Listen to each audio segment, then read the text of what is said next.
எனக்கு கலாம் சார் வந்து ரொம்ப ரொம்ப ஸ்பெஷல். என் வாழ்க்கையில் சந்தித்த மிக சிறந்த மனிதர். என்னுடைய குழந்தைங்களுக்கு வந்து கலாம் சாருடைய பேச்சை காட்டணும்னு எனக்கு ஒரு ஆசை. நான் இந்த பக்கம் கிண்டி பக்கம் எங்கேயோ ட்ராவல் பண்ணிட்டு இருந்தேன். அங்கே ஒரு பெரிய பேனர் இருந்தது. கலாம் அவர்கள் பேசுகிறார். நான் வந்து முன்னாடி பர்மிஷன்லாம் ஒன்றுமே வாங்கல.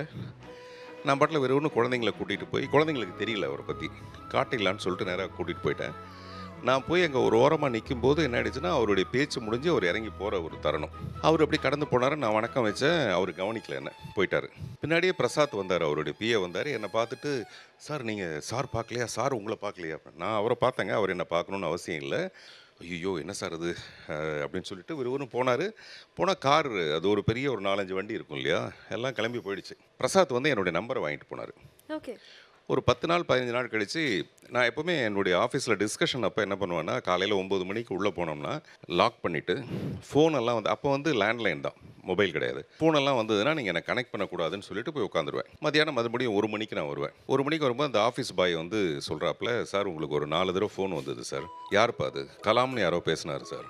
கலாம்னு யாரோ பேசினாரா? என்னடா ஃபோன் வந்தது சார்? 4 தடவை கூப்பிட்டார் சார். நான் கலாம் பேசுகிறேன்னு சொன்னார் சார். எனக்கும் உடனே டக்குன்னு கலாம்னோடனே அவர் அப்துல் கலாம் ஐயான்றது வந்து எனக்கு கவனத்தில் இல்லை. கலாம் யார் அப்படின்னு சொல்லிட்டு எங்கேருந்து அந்த கால்னா அது டெல்லியில் இருந்துன்னு. சரி, அதுக்கப்புறமேல அவரை அந்த 1 and 2ல் அவர் சாப்பிட்டு முடித்த உடனே எனக்கு கனெக்ட் பண்ணி கொடுத்தாங்க. அவர் வந்து என்கிட்ட சாரி சொல்கிறாரு. நான் அவங்கள வந்து கவனிக்காமல் போயிட்டேன். நான் வெளியில் வந்ததுக்கப்புறம் வண்டியில் தான் பிரசாத் சொன்னாப்புல, பட் ஃப்ளைட்டுக்கு நேரம் ஆகிடுச்சு, அதனால் நான் வந்துட்டேன்னு சொல்லிட்டு அவர் பேச பேச எனக்கு படபடக்குது. என்னடா அவ்வளோ பெரிய மனிதர், நான் ரொம்ப சாதாரணம், என்கிட்ட வந்து அவர் சாரி சொல்ல வேண்டிய அவசியம்லாம் இல்லை.